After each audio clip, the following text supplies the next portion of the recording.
What's up, everybody, and welcome to the LV Home Experts. If you're just tuning into this channel for the first time, I'm Krulsawat with Simply Vegas, your Las Vegas realtor. What's going on? Dan, the man, the guru, man, what's going on, brother? Look at this, I'm switching. I don't even know what I'm doing right now. Where you got me, man? Right there on that camera. I just see like 5 on my face. Yeah, I know. I have to give you some credit, though. Yeah, what's up, man? You had some pretty good moves starting out Yeah, I on know. that podcast, man. Have you been working on that?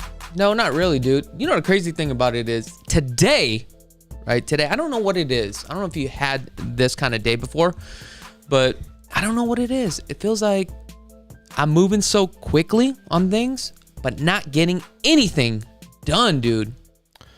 I think I've had those days. I just feel like I'm moving so fast, but nothing's getting done, and I'm getting pulled all over the place. It's almost like you're just kind of grinding and nothing's really moving, but things are moving, but it's slow. Yeah. And then certain things you're trying to get into, it's like maybe a little bit more difficult than normal. I mean, for me, in my world, man, I'm fighting tooth and nail sometimes right now. Are you? Well, to get stuff done because a lot of the staff and people are on vacation, which I understand. But it's like we still got deadlines. Yeah, isn't it crazy? Like, well, typically I'd be out in Hawaii now for 3 weeks, but obviously I'm here. But yeah, why are you not there? COVID? Yeah, because of the COVID. But yeah, what were you saying? So nobody's working at your office or something? No, they're working. It's just, man, some people are on slowly moving or something. It's just light staff. Everybody's taking like their rotation of time off. Yeah, and so still got deadlines, and we're a big company. I mean, I'm not going to sit here and pound our chest on it, but we do a high volume in our team. And so they're like, well, you got to make sure that let them understand that, these things happen and it's short staff. Yeah. But people don't care. They just want results. They want to close on time. They want to get stuff done. And so you got to fight, man. It's not normally like that, but you still got to get it done. So what do you got going on? Hear anything on the news? Anything? Oh yeah. I heard a lot of stuff, man. What's going on around Vegas? So I don't know too much about this story, but it's kind of interesting to me. Where I guess these women found under a park bench, they found this like it's like a ornament had a Z on it. It was almost like a treasure hunt. Oh, is that the one where they got some money? Oh, they got like 10 G's on that, and I thought it was kind of cool because they went out and I guess they were searching for it, and the person that did it, I think his name was David Steele. Wow, what a great thing to do, though. Yeah, well, it wasn't. It was almost like he did it. And then they wanted to see what was going to be the outcome and see if anybody would find it. And it was like a couple of years or a few years, didn't find it. And he's like, I'm going to put some money about that, And so I think it was cool. I think good way to market. Ooh. Good way to market. I'm going to have to do the same thing. Treasure hunt? Yeah. Man, don't be buying TVs. Those will be easy found. I can duct tape it to a bench. Also, too, downtown, I guess they're going to still have New Year's. It's interesting to see what New Year's is going to be like downtown and also on the Strip. It's all the Strip, but downtown, I guess you have to have a special pass. Well, you got to pay for it? I think so, but they're worried about the COVID, and I guess there's going to be a guy jumping off the Strat during that time, too. Like, I think on Thursday, tomorrow morning. What do you mean this guy's going to jump off He's going to jump off the Strat. This local guy from Vegas is going to jump off the Strat, I guess, to like celebrate the new year, or I don't know. I was reading up on that. Like, what is he going to do? Like skydive or just he's going to skydive off of it, I guess. I was reading up on that. A lot of movement, man. Interesting to see, though, what's going to happen this year. It's very unique with not having, maybe not having the fireworks, not having the same people come. So it's going to be kind of crazy, you know what I mean? Yeah. Did you see that article on the Las Vegas Visitors Authority where they're down about like 50% or something like that they were talking about? I read it vaguely, but I didn't really. They're down. Yeah. They're down a lot. I mean. Because we have an average of about like 42 million people visiting Las Vegas every year. And this time was only like less than like 20 million or something like that. And I think it's not going to go anywhere anytime soon. Yeah, especially with this coronavirus getting second worse. strand. Yeah, we're not even the second strand. I mean, it's getting worse, isn't it? Because all the people that are in the hospital now, that had to do with, Thanksgiving, right? Yeah. So now Christmas, families got together, right? Then you got the New Year's, and it's gonna get even worse. That's what I was being told. So well, I think anytime it's all risk. You know, at some point it's going to be like this. Either we're all going to get it and we're just going to kind of pass through it, because I don't think there's enough taking precautions anyways. Yeah. So I think everybody's going to probably eventually either have to get it and deal with it, or they're going to get a hold on it. Either of those two things are going to happen, because people aren't going to just, I don't know, I guess you can see it. People aren't going to just, be secluded from the things that they enjoy. They're going to try to maybe be a little bit more responsible, be aware. Yeah. That doesn't mean they're going to change all of everything altogether, though. Well, here's the article right here where it's the Las Vegas is on pace for the lowest annual visitors volume in 32 years. I mean, this is kind of scary, because you have to understand that how we make money is how we make money is by people coming out here to, Las Vegas. You know what I'm saying? That's a big part.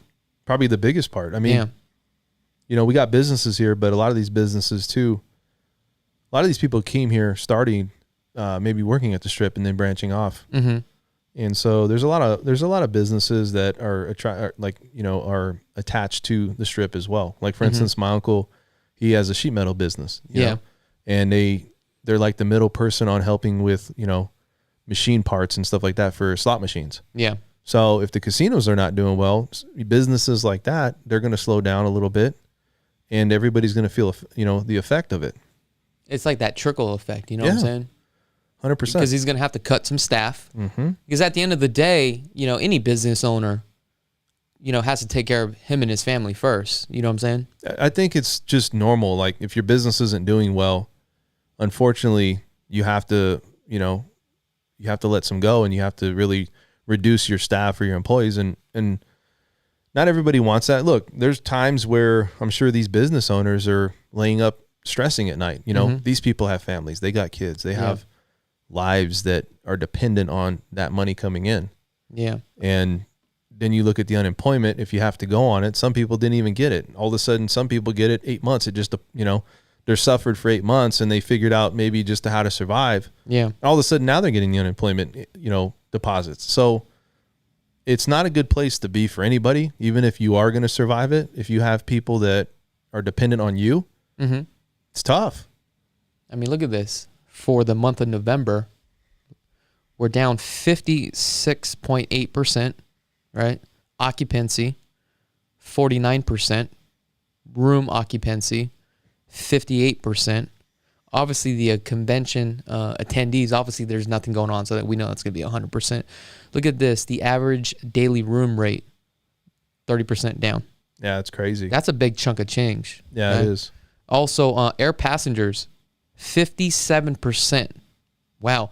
Even though that you have low rates, low airfare, we're still down 57%. Yeah. So basically, we're barely surviving. But the crazy part about this is that the industry in a whole, right, here in Las Vegas, it seems like the economy is popping. I mean, it feels like I don't really feel that effect. And the reason why I'm bringing this up is because, and I'm going to be very transparent with you guys, and you guys know on this channel, I'm always transparent with you guys. I've made more money this year than I've ever made in my career. And that's the crazy part about it. You know what I'm saying? Yeah, it's true.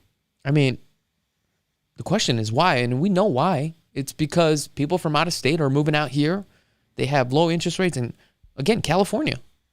Everybody I talk to is literally from California. Yeah. You know what I'm saying? Yeah, and I think, look at all these people traveling and stuff. I mean, you look at, the money's in California. That's where a lot of it's coming from. And I just think that California is definitely going to be, a lot of people are going to continue to come here next year. I don't think that's going to stop. Yeah. And people are going to, as long as this, I'm hoping they get a vaccine, because I don't think people are taking it as serious. We have a vaccine. Well, out to the public, by second quarter, I heard they're going to have it for everybody.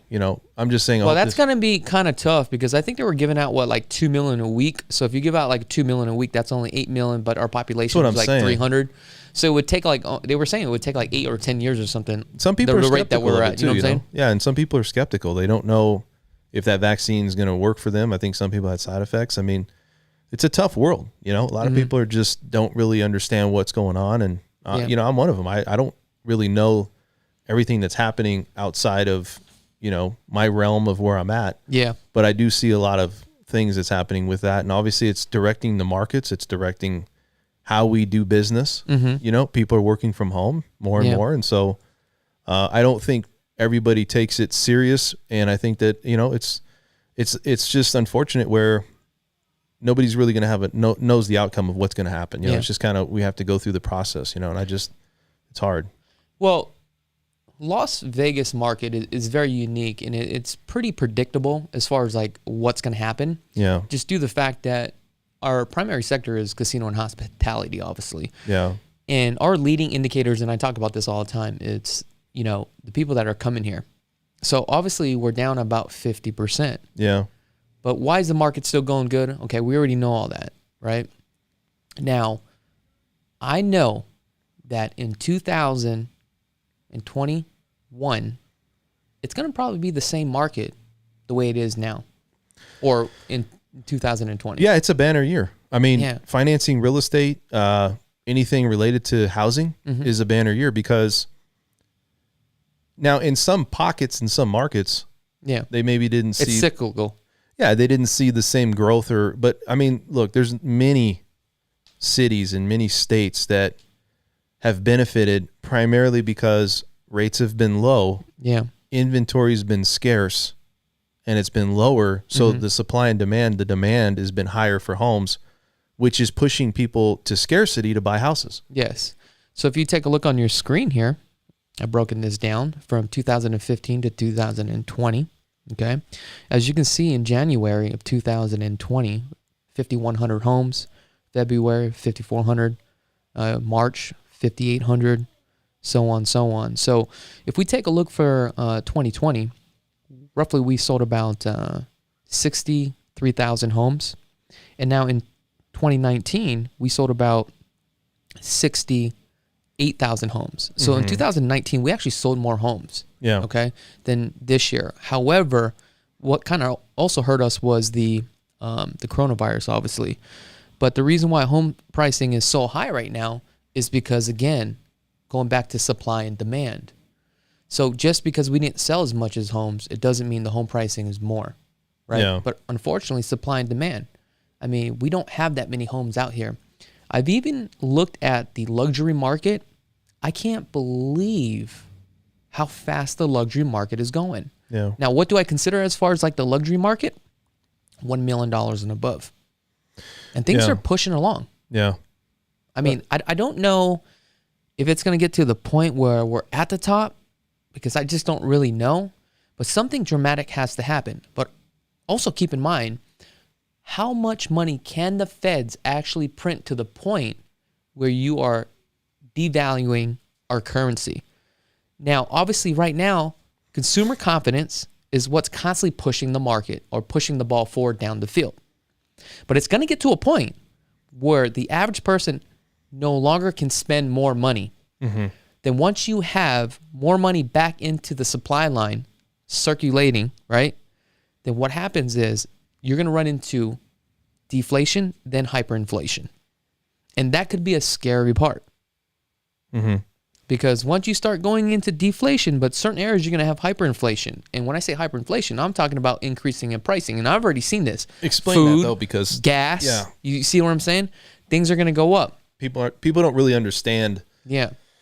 You know, when you're spending your money, and let's say you have certain things that you spend your money on, and you're tight, you're budgeted. Yeah. You'll notice that a lot more than somebody that maybe has excess of money that they can spend. Not excess, but money where it's like, okay, I'm not living paycheck to paycheck. Yeah. Okay. You got a little bit more money. So you might notice, hey, that milk or whatever that is, that costs a little bit more money. But you're not going to know a huge difference. You'll see it. Yeah. But the people are going to really notice the difference. People that are retired, right? They got money. They're on a budget. Yeah. People that maybe are like a one household, parent. Yeah. And they got kids, and they need to really stretch that dollar. They're going to notice that. And they're going to it's really going to affect them. So that's where it really affects a lot of people, No, I gotcha. So now let me just show you something here. For single family residents, if we actually take a look right here, for the median price point for a home right now across the valley, okay, that consists of Las Vegas, North Las Vegas, and also Boulder City, $345,000, okay, $183 a square foot. The average days on the market, 16 days. But what can you get? 1,900 square feet of home. Yeah. 3 bedrooms, 3 bathrooms. But now if we take a look in 2019, the median price point was selling at $295,000 at $165 a square foot. Mm-hmm. Average days on the market is 27 days. That's about a 9% increase from year to date. Yeah. And we haven't even finished out on the month of December. And I don't think it's going to stop. You know, I don't think so either, because we just literally printed more money. Well, it's like this. So, I mean, we'll go into it in a little bit more detail later, but yeah, I think as long as people feel that they have to get their part of it, meaning the rates are low, like I said, and the housing market's it's scarce and there's not a lot of inventory. I don't see it's almost like the government, the Fed, all they figured out how to really manipulate the market, and just the consumers out there buying. It's not just the market, but they can print money and they can do it, but they're also, it's making people out there that feel like they're going to miss the boat. Yeah. They're really out there trying to get their share of what they want to get. They're like, hey, you know what? In 2 years, we might not be able to buy a house. And sometimes I actually do feel like that. Like just the other day, if you guys haven't seen this video, I was thinking about buying a 6-unit apartment building, but I actually pulled out of the deal because I had to tell myself, let me leverage out my money instead of paying cash. But anyway, I almost felt like I'm missing out the boat where I got to buy something. But I had to like mentally tell myself, just pull out of the deal. It's not worth it. Yeah. You know what I mean? Yeah. Well, I mean, who knows? The market could collapse, but there's no data that supports that. So, well, nobody can't forecast it. However, what you can do is take a look at past history and see what's going on with history. Yeah, I mean, and look, you can kind of have an idea, but it doesn't mean it's going to be the exact same thing. Everybody thinks there's a bubble and there's like a cyclical up and down market. And look, I'll tell you the truth. I mean, look, you got like places like Australia. I think they were like, I don't know, like it was like 20 something years before they actually had any type of regression. So even like if you take a look at like Singapore, like all those places are high. But also if you take a look at Tokyo, I'm sorry, not Tokyo, but Japan, they're still climbing out of a recession though. Mm-hmm. And that's what I'm afraid of. If we end up with the deflation, hyperinflation, that's what happened to them. And they are still like trying to recover from their like boom, you know what I'm saying? Yeah, with their housing market. And this has been like 40 years ago. Mm-hmm. No, I know. I mean, as much as we think that it's just all U.S., it's geopolitical. Yeah. Well, now it is. It is. I mean, everything's tied to everything. Mm-hmm. You got people from China buying houses here in Canada, and Americans are buying in other countries too. So it's just everybody's connected in some way. And I know the banking system is connected with all of that. So one effect will have another effect down the road if it didn't up front, in some of these countries. Yeah. Now, the other day when I was running the numbers, well, why am I saying the other day? I think it was probably like a month ago. The average, right, across the board, across the Las Vegas Valley was $417,000 at $189 a square foot. Mm-hmm. Today, we are ending the year for the average is $449,000 at $193 a square foot. Average days, 36 days. You get 2,206 square feet, 3 bedrooms, 3 bathrooms. And that's just the average. Yeah. Now, what I'm also starting to see is because the home pricing for the median, right, at the 340, right, and also at the average at the 445, let's just say we're playing with average. You can literally go buy a home right now, KB Homes, 2,496 square feet, okay, 2-story.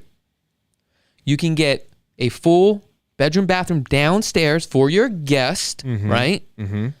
3 bedrooms upstairs, right?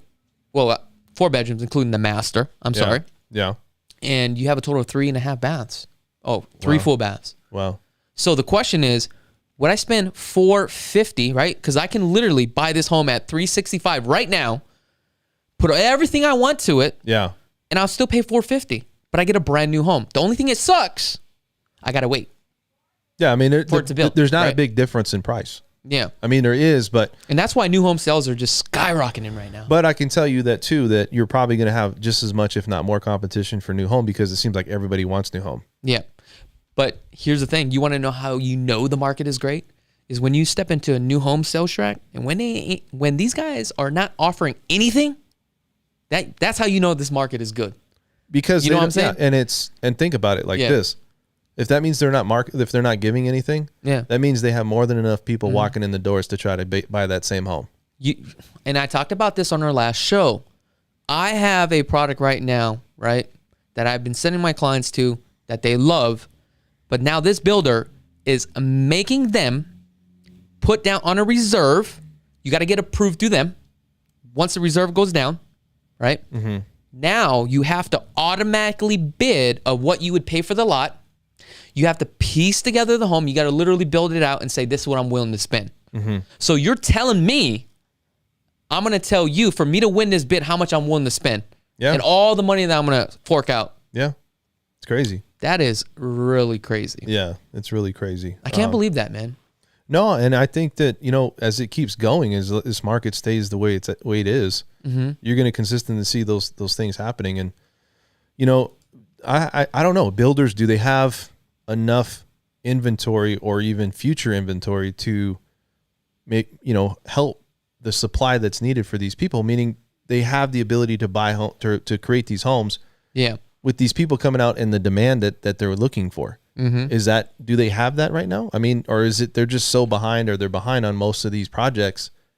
What are they doing? I mean, is it usually No, there are more buyers out here. Mm-hmm. So what they're doing is they can really dictate and control the situation. And what they're doing is they're not just releasing a bunch of lots. They're releasing 3-4 lots. You take it as is, and they're charging a pretty high premium now for a lot, dude. Right? Yeah. And at that point, they're forcing that appreciation to go up because at the end of the day, it's all about the demand, and the demand is there. You see what I'm saying? Builders want to make money. Well, they're going to make money. Yeah, but they want to profit as much as they can. That's why the upgrades and all these things that go on, they're a business too. I mean, yeah, they're selling houses. Obviously, everybody knows that. But at every situation, they're going to try to maximize their dollar. So if you are a seller out there and you are around that price point, around the 500 and below, I would highly suggest you price your home correctly, and that home needs to be move-in ready. If it's not move-in ready, you need to start deducting the cost to rehab it to get it to the current market conditions. And when I say market conditions, you have to take a look at what's selling around your area, the style of the home, what type of upgrades there are. Sometimes people just don't have the money to go in to do the upgrades. So to compensate that, you may have to do a price reduction, right, in order to sell the home. Yeah. So that's something that I want you to keep in mind. Also, I want to get into financing. What do we have in the financing market today? That's a good question. So we got a lot of... Look at that. Messed up. You know what it is, Dan? Check this out. My button always says Dan here because I have a button just for you, right? But today you've been sitting in the guest seat, so I keep hitting Dan, but I got to remember you're in the guest. I was waiting for somebody to go over there and sit down. You should have jumped over there really quickly, dude. So let's try this again. All right. You gonna put the music back on? Yeah, let me put the music. Okay, hold on. All right. Okay, let's try this again. Look at this. I'm messing up. All right, Dan. So what do we got in the market for financing? Oh crap! You know what? Did we just do that again? Just do it. Just do it. Go ahead. Okay. I'm messing up here. All right. So let's talk about this time of year. It's always slower in the markets usually, and it's slower for people buying homes. And now we saw a record year last year. Okay. Housing and financing. So I think that's really something that is a positive note. Mm-hmm. I know everybody's thinking, the market's going to collapse or there's going to be issues and there's going to be stuff happening next year.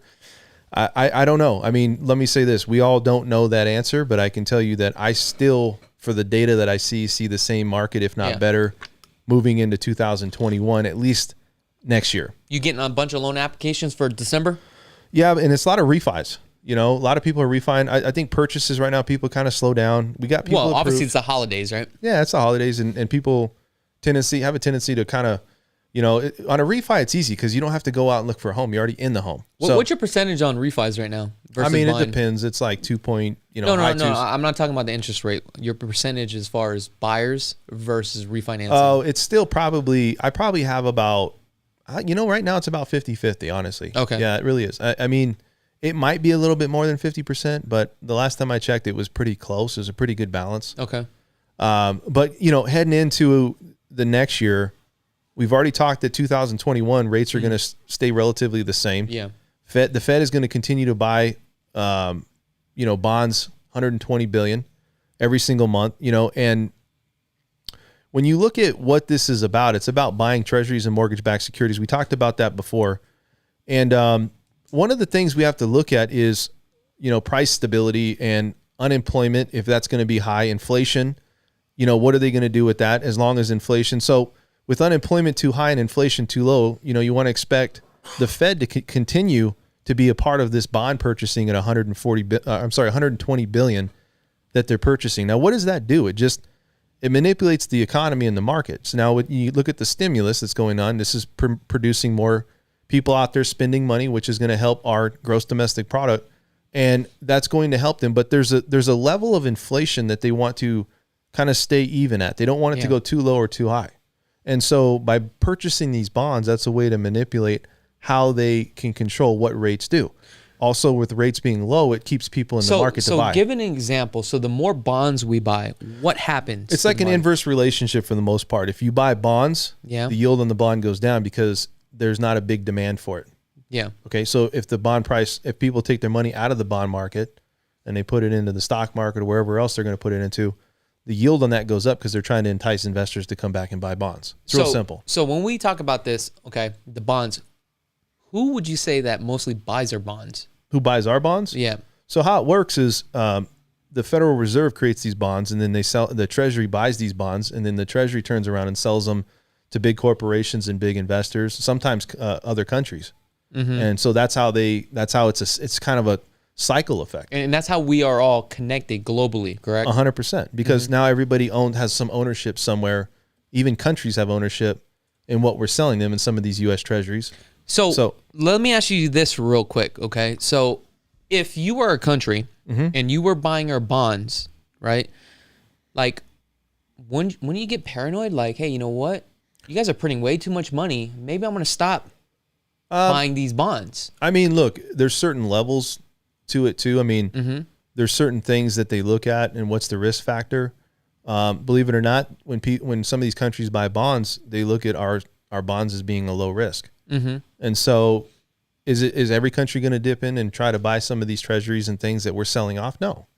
But what that does is you have what's called mortgage-backed securities, which are bonds, and those are directly tied to interest rates. Yeah. Now, what I was going to also get to is right here. So we take a look on our screen right here.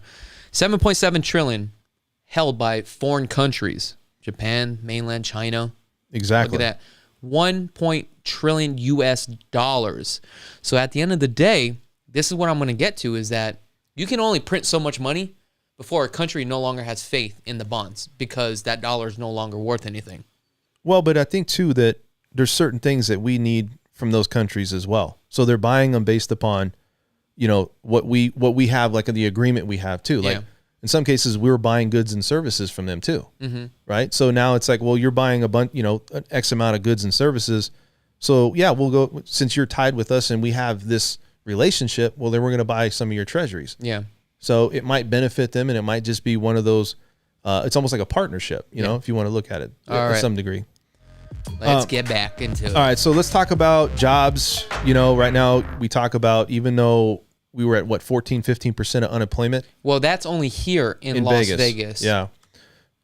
We still had a really, like I told you, a banner year for housing. Nothing really slid off, so we're very fortunate. A lot of the housing sector, or hospitality sector, was affected. A lot of people that really relied on paychecks for that that's what I think it's like 10% of the economy across the country. I think that's what it is roughly. But a lot of these business owners, you know, that have these, you know, restaurants, Those are the ones that are going to get impacted. Those guys are hurt. They're suffering right now. And this is what I'm not understanding. I mean, look at this. Unemployment right now is only 6.9%. I mean, I don't even know if this data is actually correct. I mean, that's just kind of alarming, especially when all this stuff that's going on right now in the economy. You know what I'm saying? Yeah, I mean, there's a lot of stuff happening. And then, you look at what applications did. I mean, like I told everybody, mortgage applications, they dipped on the purchase a little bit. They're a little bit down this past week. Not this week we're current in, but the previous week. Obviously due to probably because of Christmas was last week. So is that even affecting the refinancing? Because if we have an unemployment at 15%, people can't pay their mortgage. That's a good question. I mean, that's a pretty big chunk. So I'm sure that 15% is affecting that somehow as well, right? It actually, it's not. I mean, it's slowed down, but we're still up 4%. Could you refinance if you didn't have a job? Let's just say if you lost your job, so you have to. If you're on forbearance currently and you don't have a job, don't even try it. You have to have employment because the ability to repay the loan is the biggest thing for any bank. Really, anybody that lends or extends credit or money. Yeah. So going back to that, we're up year over year on purchases. I mean, that's a no-brainer. Yeah. Everybody knows like we're really having a great year. And that's the same true for refis. I think we were up like over 100% from year over year. So mortgage rates are closing at record lows. We're still at the high twos. Wow, and, high twos, and nothing's changed. And everybody knows that the Fannie Mae 30-year 2% coupon is really how that's gauged. So right now you're looking at rates that are just staying phenomenal, and I think that's going to happen going into 2021. One of the things that you look at is, as a person out there, that if it was a normal market, this is kind of an upside down market. Okay. What dictates rates and how directions go and things is, you have the jobs report, economic data, geopolitical news, ADP reports. Even though those are intact right now, because of what's going on with the coronavirus and everything, it's not really a normal market. So it's like, we used to use those gauges, but with the Fed, pumping all this money still month to month. I think they purchased like $5 billion and $7 billion over the last few days as far as just bonds, And so as they keep putting their pulse on this, where they're in there putting their finger on it, as far as I'm going to keep going and keep doing this, we're going to have that type of market. Now, one of the things I want to say is, house prices are going to continue to go up, in my opinion. This is just my opinion. Next week is going to be a big week. Now, one of the things that we look at is we have, and this is not a political at all show, but what I want to say is whoever gets in office. You already know who's getting in office. Well, let me explain. So, let me explain. So, we have still in Georgia, they still have to get who's going to be representing the Senate. Yeah. So right now you have everybody in Congress that's Democratic. We potentially have a Democratic president. Yeah. And then if the Senate takes control of that as well, it's almost a clean sweep, right? Yeah. What that's going to do is it's going to probably affect the stock market, which will be great for interest rates. So I couldn't see, rates may even go lower if that happens. But it's interesting to see what's going to happen with the direction of the economy and the stock market based upon what happens on Tuesday. There's also the electoral vote next week as well. Yeah. And so next week's going to be a big week for what we're going to see heading into next year. Mm-hmm. So that's pretty much it I got from this side of it. Okay, so let me ask you this, and for the audience out there, if you are considering refinancing, how do you know if refinancing is a good time right now? I mean, let's just say you had an interest rate at 3.5. Like, what would you tell the audience out there? You know what? Maybe should refinance. I always say there's a good barometer of you got to look at your loan size. Yeah. Okay. Because I mean, if you got $100,000 loan and you're saving yourself a half or a full point, that's not going to make a huge difference. So I wouldn't refinance it. I probably wouldn't even consider it. But if you got a pretty decent sized loan, which most people do, you can save upwards of 3/4 to a full point in rate. Mm-hmm. And you also have the ability that you've built enough equity in your property where potentially you can get a conventional loan and remove the mortgage insurance if you have it. These are all factors that I would look at. Also, if I'm one of those people, which most Americans are, that are spending a lot of money on their credit cards, they're living paycheck to paycheck in some cases, but they're also spending just a lot of money on their credit cards and they want to reduce or pay off those high interest credit cards, it might be a good opportunity to do that.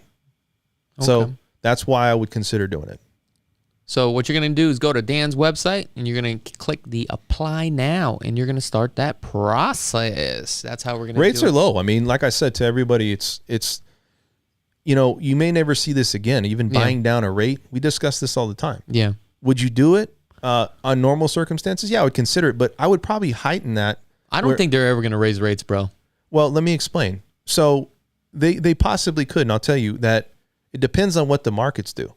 Like, if the Fed starts to pull out where they don't need to, will it go to 5%, 6%? I don't know, but will it go up? This market would crash. Well, let me explain. So you may never have a position where you're like, hey, you know what? I need to refinance now because rates are low.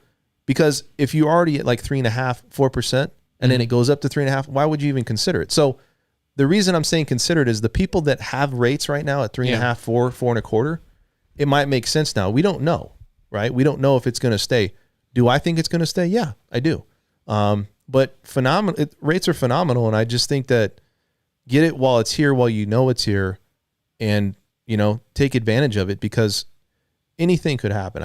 I just think government has already figured out the game where we're just going to leave the interest rates low, and we're just going to kick this ball down the field, and we're just going to print as much money as we can, and this is just going to be the new norm. Because they cannot raise interest rates whatsoever, dude. Not right away. I don't even think later on. I don't think they could because they don't have enough money that they're taxing people. I think right now you have a lot of things going on. They got to pay back these bonds. Yeah, and I think a lot of times though you got COVID, you got things right now where people are unemployed. Yeah, and you got a lot of things that they have to be involved with. But yeah, let's say we get back to an economy where this economy was doing pretty well. Before all of COVID happened. I mean, it was doing pretty darn good. I mean, things were moving. You seen, there was a low unemployment because rate. They were printing more money. Yeah, but you can't just keep printing money and having people not employed. You know what I'm saying? People still got to, if you're going to buy a house, you got to have a job. Yeah. If you're going to go buy a car, you got to have a job. So if people are unemployed, then we're going to have an issue where there's not going to be anybody out there to buy all these products. So they're going to say, well, how do we get people back to work? Well, you can't just keep kicking the can down the road.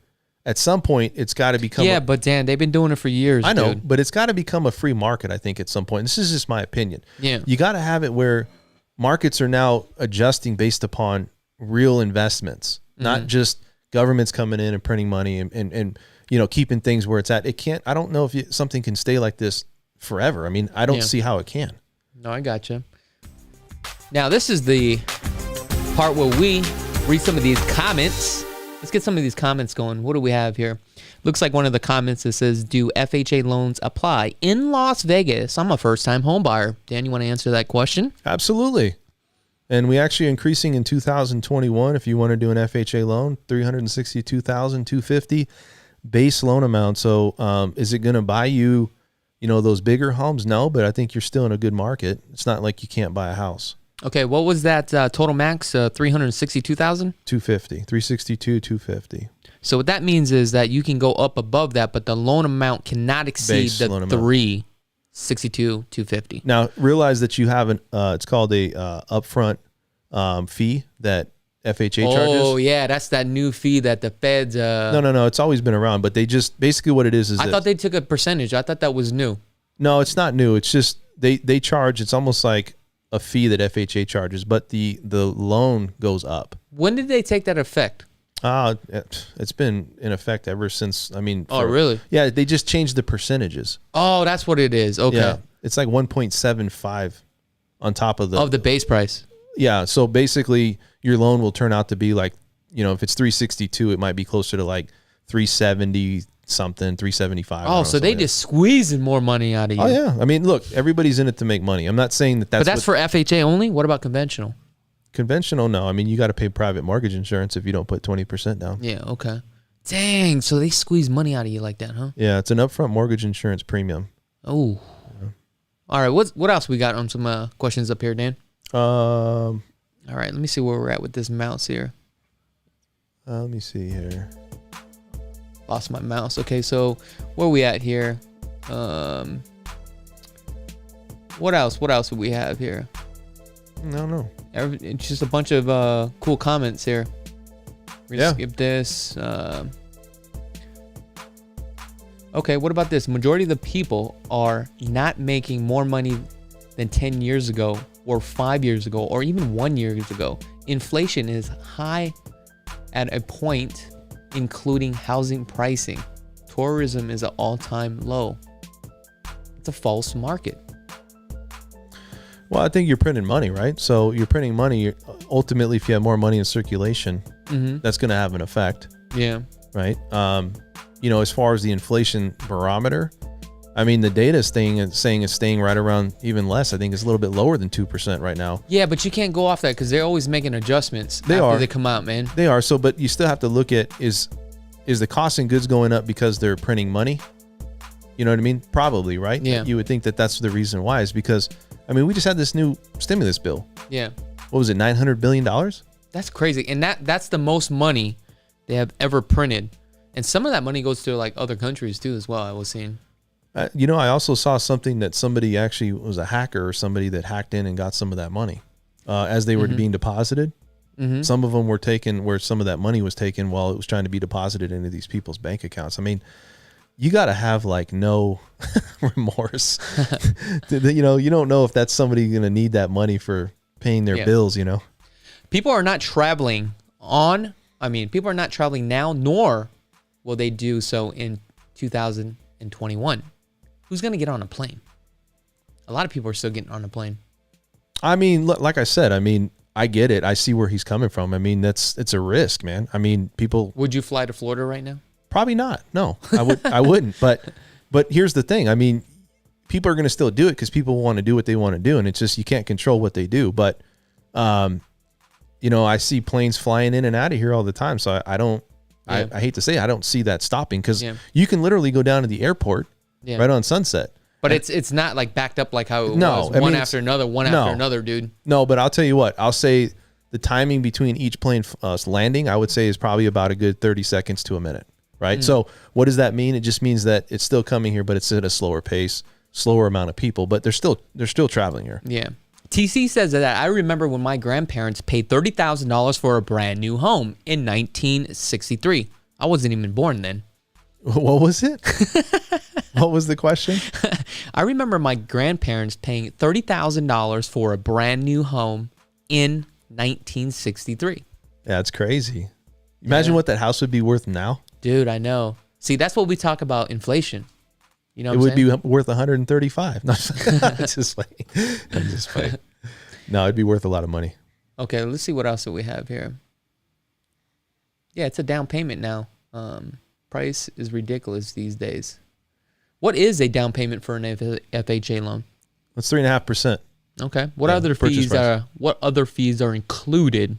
That's it. I mean, they got that upfront fee, and then they also have. Well, you got lender fees and all that stuff, closing costs. Well, you got a lender fee, right? And then you got an appraisal. But most of the stuff, what people don't understand is lenders aren't the only ones charging you. Title companies are charging you, and then you have what's called prepaids or. So we just say total closing costs typically just rough it about 7% of the price. So if you are doing an FHA, right, you want to know exactly how much it's going to cost, going to come out of pocket. Typically, you can negotiate 3%, but unfortunately, you're no longer in this market if you want to get your offer accepted. So you got to go into this just knowing you're going to pay about 7% total cash out of pocket.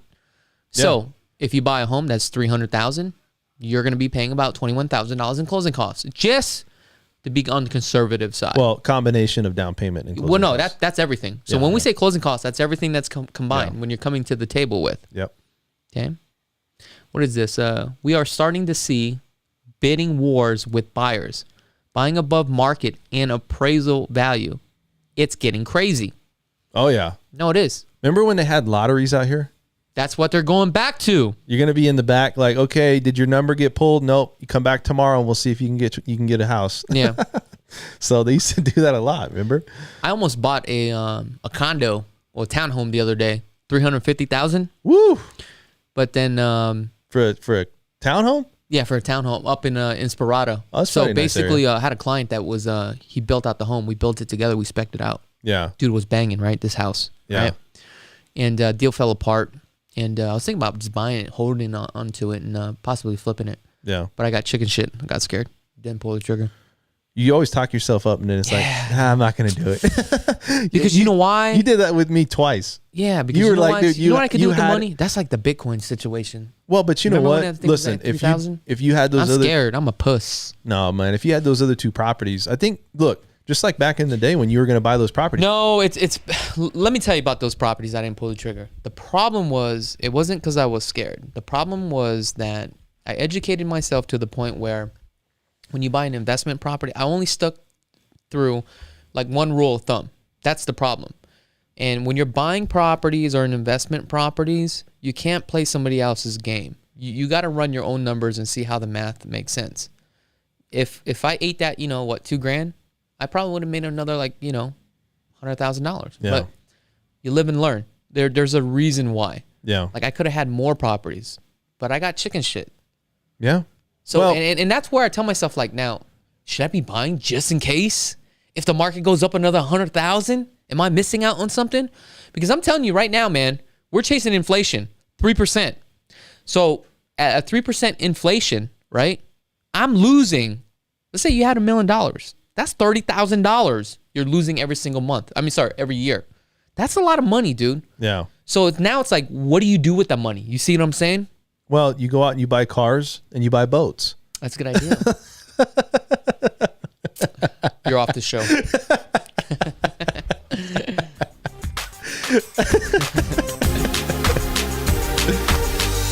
I'll take a jet ski.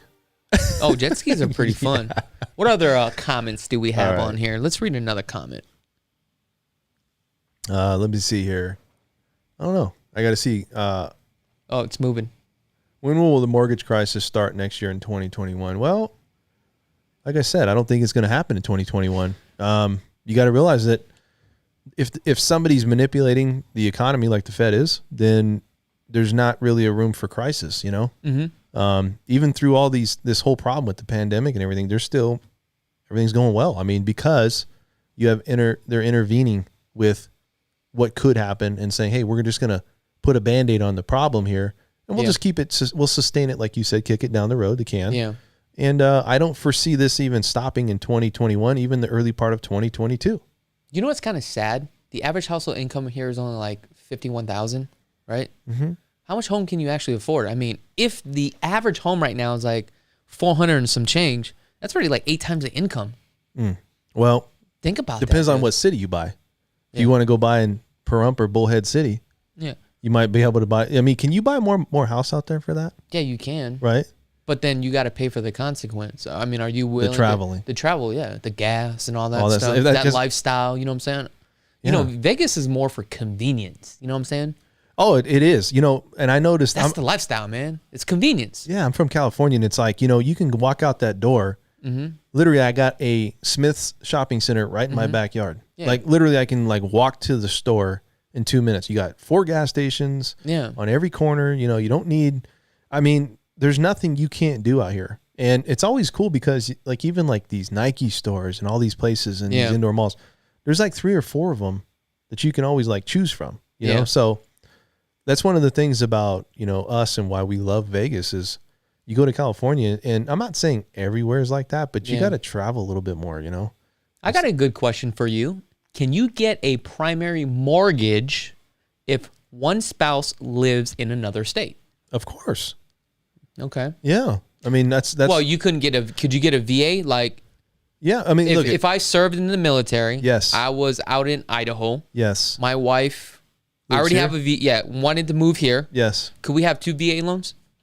What do you mean 2 VA loans? You can only have one. But what I'm saying is, if you're that's a veteran, not technically true because I could have a VA loan on a home right now, but if I'm getting transferred, I could rent that one out and still get another VA loan. Yeah, but if you have eligibility, remember that. You got to go to the VA department. Explain the eligibility. Well, there's a certain amount of eligibility, and if you exceed that, they're not going to give you So you would have to qualify for that mortgage and your second mortgage. You can have a second one, but this was, I think it was $144,000. If you had a loan below that, then you would have some eligibility left, and you can use the difference of whatever the VA is giving you. Yeah.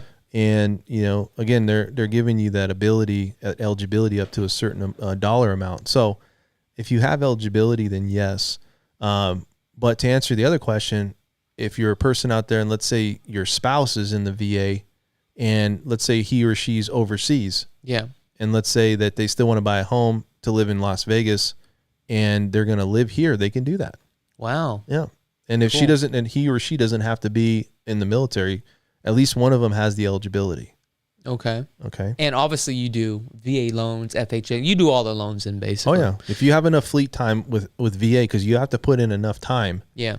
You know, some people, they don't put in enough time, then you won't have that eligibility. Or if you were honorably discharged and not dishonorably discharged, you got a DD 214, then then we can definitely help VA buyers. I do a high volume of VA buyers, and my big perk on VA is that there's no fees that we charge them. Yes. 0 fees for a VA loan. Another question here. If you agree to a rate lock, but due to the COVID, the terms expires as closing date was pushed back another 4 months. Toll Brothers is saying I'm still liable for this. Thoughts? What is it? I was reading something else. This is a crazy question. Okay, right here. well, hold on. Let's I was answer reading something else. Go ahead. We're going to go to that. Let's just answer this question. So if you agree to a rate lock due to the coronavirus, the terms expired as closing date was pushed back another 4 months. Toll Brothers is saying that I'm still reliable. Yes, according to the contract, you would still be liable because typically on these contracts, what it states is that if the interest rate changes, you still got to move forward with the deal. Yeah. If you lock in the deal, but they have to push it back, let's just say at that point, you may have to pay for a premium with the loan, right? If you pass your lock date. See, here's the difference. And builders, I'm going to tell you the difference. So I wait until all necessary. And if I see a spike in the market, I'm calling people to say we need a lock. Now that usually happens 90 days out and we start monitoring that lock together. Yeah. And you shouldn't be running into that problem because you and your agent and also the consumer all need to be corresponding with the builder to find out when are we going to be completed to close. Yes. Because especially when you start building with these bigger homes, some of these homes can take a lot longer. And also the contract says they have up to 24 months to build the home. Yeah. So just because they tell you 6 months, I mean, they want to push inventory. Yeah. But that doesn't necessarily mean things can actually come up. Yeah, That's they're not going to do anything to, I see clients try to press builders. Yeah. But builders always seem like they kind of like, well, we'll do it if we want, and if we don't, we don't. Ultimately they have the final say so, these builders. Is there a max for a VA loan? Usually right now it's $1 million. Like you can get up to, you can actually go higher than that if you want to put 5% down. Yeah. Right. Yeah. $1 million or even higher. Yeah. So is that where the eligibility kicks in? Yeah. The eligibility, you have a county limit and it tells you how much you can get. And yeah, it's always, the VA is always going to determine what eligibility you have. So what's our county limit? Well, our county limit always mirrors what conventional loans do. Okay. Last year we were at 510, 400 is the county limit. So anything over that was considered like a jumbo loan if you're doing a conventional loan. But you said it was how much? I'm sorry. Well, this is last year. Okay. Yeah. So what was it? 5 what? It was 510, 350. Okay. Or sorry, 510, 400. My fault. 510, 400. So anything above that on a conventional loan, if it was a conventional loan, you would consider it a jumbo loan. Now, VA is different where it does mirror it, but it's only a county limit if it's going concurrent, meaning if you already have a VA loan and you're trying to get into another VA loan, then that's where that county limit comes in. But if you don't have a VA loan at that time, then you can do up to $1 million with no down payment requirement. So if I never used a VA loan, this is my first VA loan, but if I'm qualified, if I can make the payments of that $1 million, then I can go up to $1 million. Yeah, it's just about the eligibility. So let me ask you this. They had the Blue Water Navy Act come out. And that was passed last year. The 510, 400. Yeah. If I'm doing a VA and this is my first time, but I'm qualified for $1 million. So what you're saying is anything past that, I would have to put a percentage down after that? No, what it means is that... Or am I just still putting $1 down off of $1 million deal? What it means is in the past, that's as high as you can go. Now, you can do, it was like 25%. They would let you go up to above 25%. Okay. So you would have a calculation that you would have to go off of. Mm-hmm. And so you would have to put down 25% of whatever the difference was above that county limit. And they changed that this year where you can get up to $1 million. Now, the other thing, too, is that this county limit's going to change probably next year as well. Conventional loans are at 548, 250. Mm-hmm. And what's going to end up happening is I'm sure that VA is mirroring that, where their county limit is now going to be increased, even though we still have that. You can get up to $1 million with that Blue Water Navy Act. If you want to go higher than that, you put down 5%. But what this tells you is, as a veteran out there, you have, I mean, it's the most lenient program that's out there. If you're a veteran, I'm taking advantage of that deal every time. You got the best rates. Yeah. Well, No for the most part, premium. Yeah, there's no mortgage insurance. Can you rent out the property? Yeah, you can rent it out after 12 months of being in it. You can rent it out, you know? And so, you know, for me, I don't see where there's a Why downside. wouldn't you utilize it, right? I would just use it every chance I can. Hey, have Dan do a walkthrough on a mortgage application and have him say, you know that's a fee. Is that what you're reading? That's what I was laughing like. What? That's so funny, man. What's better for a first-time homebuyer, an FHA loan or a private mortgage lender? Okay, I think they are asking the wrong question, a private money lender. So they're probably talking about hard money. Yeah. Now, with hard money, they typically charge you like up to 12 points, right? So instead of charging you, 3 points or 2.5% with the lender, they're going to charge you more in fees because it's a private investor. Not only that, you have like 24 months to get refinanced into a traditional loan, and the interest rates are a lot higher. I think each term's different, though, isn't it? Yeah, it's all negotiable. It's all negotiable. Yeah, but I'm just saying kind of like standard what I'm seeing in the market. So a lot of people that have bad credit, they'll typically do that. But the thing about that is, why are you paying all this money up front? And that tells me that you're so emotionally involved, you're trying to get in really quickly. So what you need to do is evaluate your situation, run your credit and see exactly where you stand, because you can really, take a look at your situation, and you may be able to fix these items with a shorter period of time, and it's going to save you more money in the long run. Well, I want to kind of branch off and extend on that. Is that okay? Yeah, sure. Okay. I think that the situation is too that you're 100% right. Yeah. Now, I think people with significant credit impacts on their credit, where they've had, a foreclosure, a short sale, a deed in lieu, or they had bankruptcy, something happened where it's significant. Yeah. They go to those lenders because, one, those lenders are there because they know that people still want to buy homes. Yeah. And they're the only ones that win, those private lenders. Oh, they're making grip loads of money. They're the only ones. It's almost like going to a payday loan.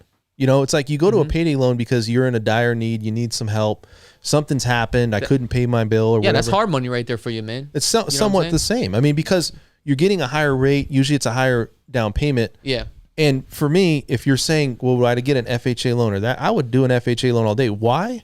Because I'm not going to sink a bunch of money into a house where I can't get that money out. Mm-hmm. For me, I'm getting into the least amount of money that I can with the best, or close to the best rate, lowest fees, and I'm just going to try to make it work. But I'm not going to sink my money in there because you can't get that money out once it's put into a house. So I don't know. To me, I would avoid. Anthony says that we put down a deposit on a brand new home on July 24th, close in February, and it has gone up $21,000 plus. We got extra $2,500 at the design studio, which they didn't offer now. What a bummer. Let me ask a question about that though. Yeah. So, and I'm not trying to listen, great for him, awesome for him, but I'm just wondering, is the builder really? How much do they really pay for those upgrades and stuff? I mean, they get that stuff cheap though, right? Well, yeah, because what they do is they have a contract with the vendors, right? And they're buying in bulk, especially like KB Homes. They have an account with Sherwin-Williams, Emerald Tile. So you got to understand that these companies are buying millions and millions of pallets of the same type of tile. So it's almost like you're running a business and you're saying, hey. Oh, they're hitting you at every angle. Bing, bing, yeah, bing, if you bing, buy bing, 50 of these, we're going to give you at $10 instead of if you buy 5 of them, we're going to give you at $20. Yeah. And sometimes you may be thinking that you're getting a deal, but you're not getting a deal, because here's the thing. What builders do to entice you is to say, look, if you use my lender, I'll give you $2,500. Yeah. But then you look at the total closing costs and the fees and the rates, what they're charging, right? They own that company. So you're getting the deal from the sales side, but then on the back end side, at the end of the day, you're pretty much paying for your own $2,500 or whatever it is. You know what I'm saying? So it's almost a wash? It is a wash. So at the end of the day, the builder's still making money because it goes into one bank account. You know what I'm saying? So builders, That's why you have to look at every single angle. builders too, they get away with a lot. I'm not saying that they do everything, Lobbyists. Well, they get away with stuff because they got deep pockets. I mean, there's Yeah. certain things that lenders can do for them that we can't do, and other And lenders just can't like do. if you're going to sue a lender, if you're going to sue a builder, dude, they'll just litigate. Yeah. They got the money to do They it. got deep pockets, I mean, Dollar cost, he man. who has the money wins, right? Most of the time. So, unfortunately. So let me see. What else? Keep going. What else do we got? Okay, so here we go. How would you approach the market as a first-time home buyer? First-time home nubber. Nubber. No, it's fine. Yeah. I know what we mean. What is your take on it? If you're somebody out there and you're like, you know what? He's not asking me. He's asking you. Well, I mean, I think it's a combination. Let's get you first. Okay, what was the question again? I don't know. We're over here messing around. So he's saying, how would you approach the market as a first-time home buyer? So go ahead, give us your thoughts. So that's a great question. So the first thing that I would do is get with a local real estate agent that specializes in that marketplace. Sit down with them and have them explain to you what's going on with the housing market. Should you happen to buy a brand new home, short sale, foreclosure, or traditional sales, okay? And the reason why you want to do this is because you want to see if they understand what's going on within the marketplace. Do they understand customary practices? Yeah. This is very important. Now, the next thing I would do is actually interview a second agent or a third agent because you want to make sure there's the representation there. You see what I'm saying? Yeah. And that's very important. And you can kind of sniff that shit out to see if they're real, if they know what they're doing. You know what I'm saying? And that really comes with time and experience. Yeah. You know what I'm saying? Yeah. And there's a difference between a part-time agent and a full-time agent because in this industry, if you're a full-time agent, you're literally a full-time agent and you're constantly working 24 hours a day, believe it or not. And also, too, like if you talk about builders, they got realtors, right? Yeah. And I'm not saying that they don't work hard. They work hard. But I think like for an agent like you, you're a true entrepreneur, part-time, and I would say / agent because, man, it's different when you want to go out and get your own leads in business. Yeah. But for to be somebody that's like, I'm working at a bank or I'm working at a builder, what that tells me is that you're just there for a paycheck. Not always, but for the most part. Yeah. And you're taking away the hard part about finding the business. Now it's smart. Yeah. But is there growth there? I'm not sure. Like are you going to put yourself out there with a risk that potentially, you can branch out and create a better environment.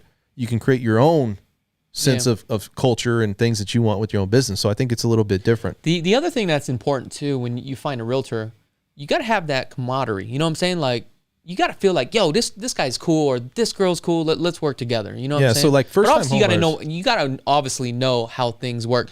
And especially with first time home buyers, you literally have to hold their hand, right? Yeah. And that's what we do. And I don't want to, be pitching our team and our products and what we do, but we literally educate our clients and explain to them the whole process from start to ending.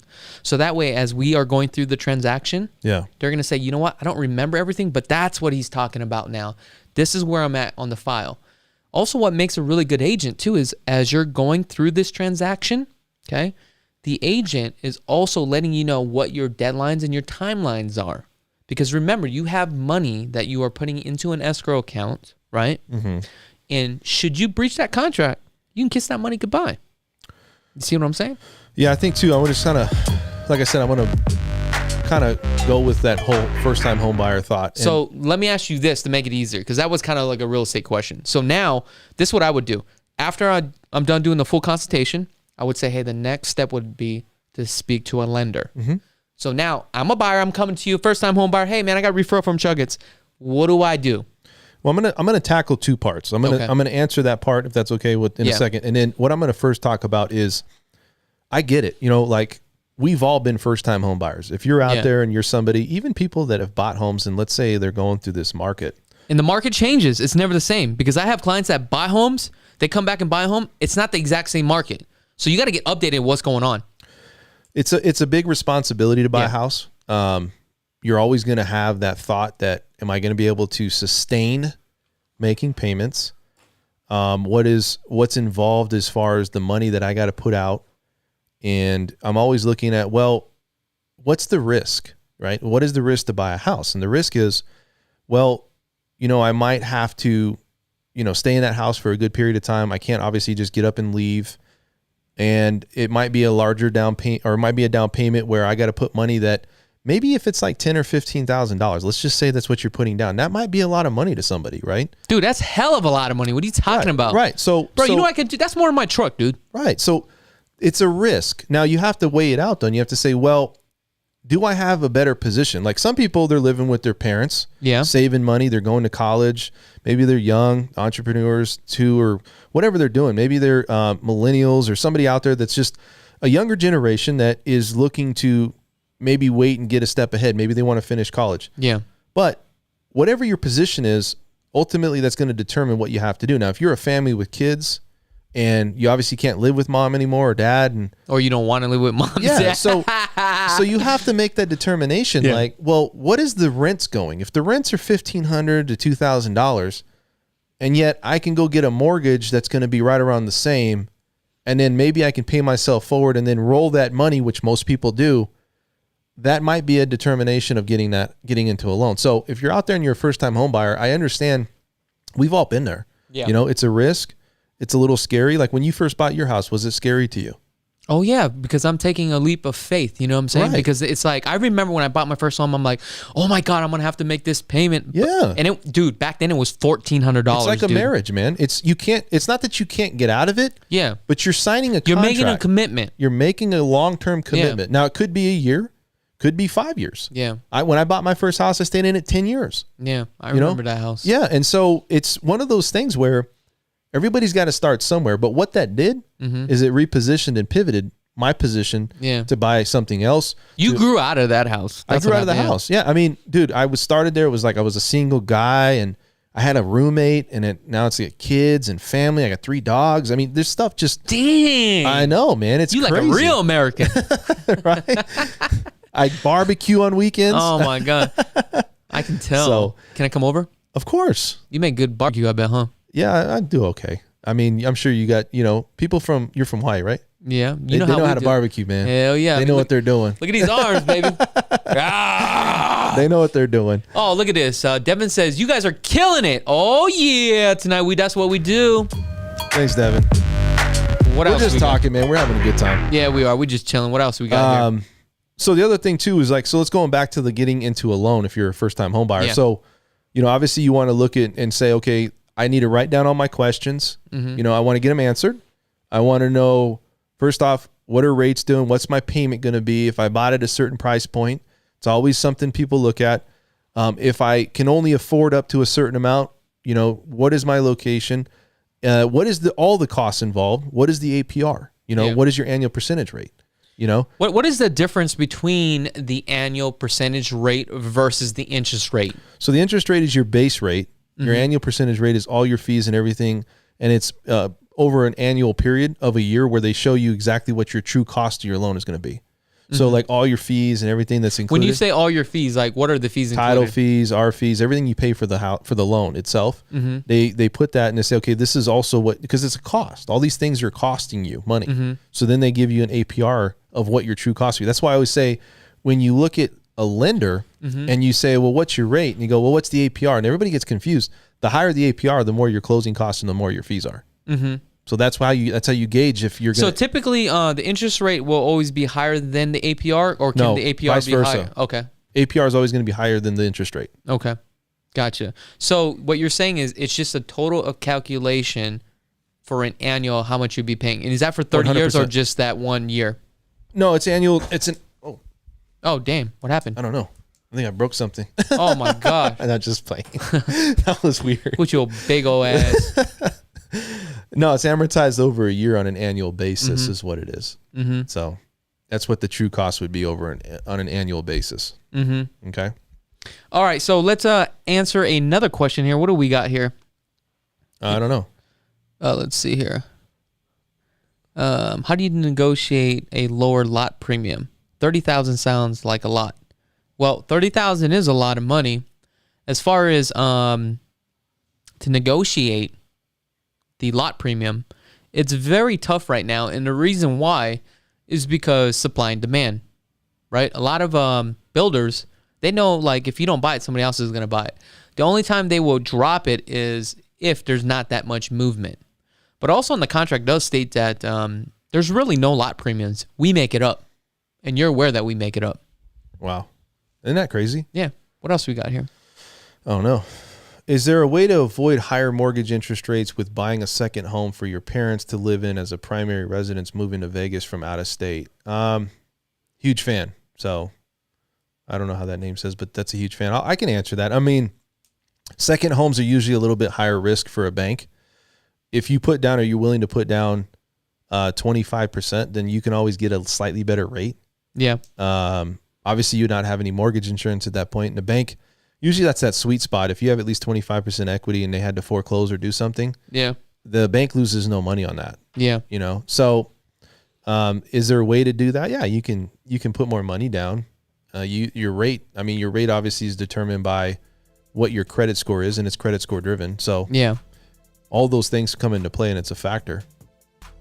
Chuck, it's when my wife and I buy our investment property, we roll in with you. Love your videos, and the current agent, who is a personal friend, is lazy. Laugh out loud. Oh, What?